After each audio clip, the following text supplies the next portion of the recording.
When deviation appears, a system does not collapse immediately. Instead, most complex systems possess a certain ability: self-correction.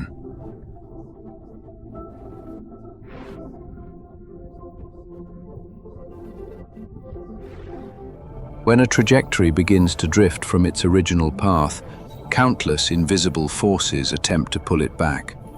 Policies adjust, institutions react, individuals recalculate risk. Everything appears to restore order. But the archive shows something different. System correction is never precise. It does not return the trajectory to where it once was. Instead, it searches for a new equilibrium.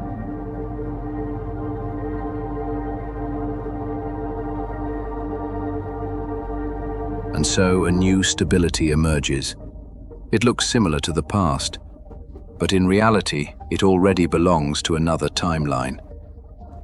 The archive does not care whether a system is stable.